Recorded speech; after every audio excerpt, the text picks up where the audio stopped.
I want to talk about your podcast. Yeah. Name drop. I love it. I love the concept of like the big reveal. That's really you. cool. Yeah. I love the guests. You have a great podcast voice, by the way. Thank you.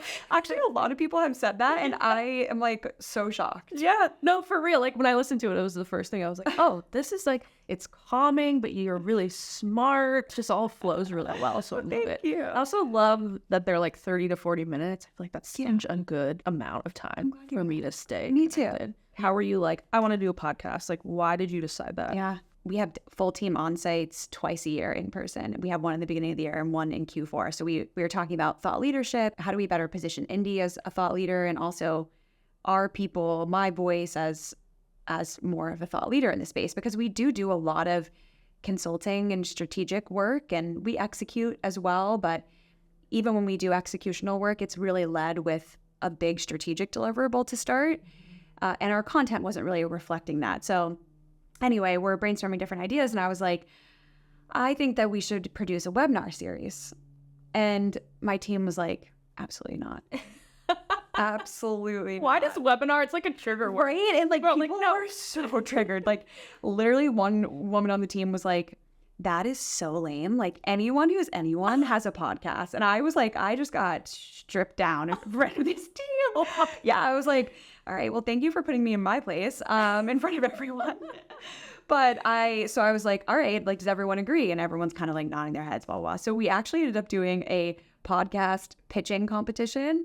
It was like a speed pitching competition where everybody had to come up with a concept where they were in like partners or something.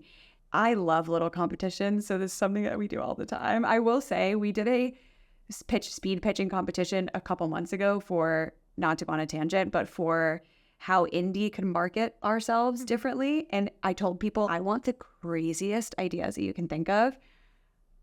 It was beyond amazing. Like, people's ideas were so hilarious, and it was great. So anyway, we did a podcast pitching situation to bring a concept to life, and one of the groups came up with this idea of not revealing the guests until halfway through. And part of that had come from, I had gone to a like female founders dinner a few weeks before, and the concept of the dinner was you didn't know who was going when you were invited. You knew it was like 20 women that were going to be in the room, but you weren't allowed to share or find out who was going to be there. And then when you entered the room, you weren't allowed to say your last name or what company you run until the end of the dinner.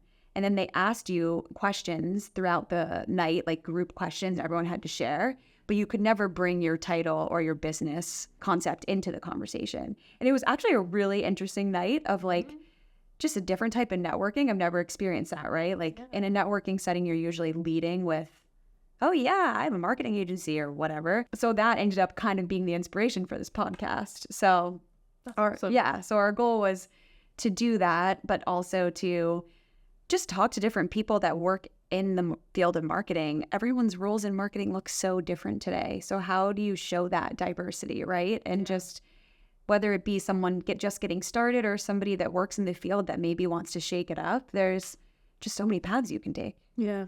Well, and that perspective is so great as a leader too, because like I'm already thinking about how you come up with little competitions like that. That is such an interesting and like effective way to lead, I feel like. But are you too competitive? Maybe. And I would say, to be honest, maybe some people on my team would say yes, Molly's competitive. But I really just want people to have fun with it. Yeah. You know, I think so often we take this too seriously, and we work in marketing. And at least we work with like food brands. It's like, we're not solving cancer. We're trying to bring joy in people's lives. So like, let's just remember that. I think I have to try to find those moments and just have fun with it. Yeah, totally.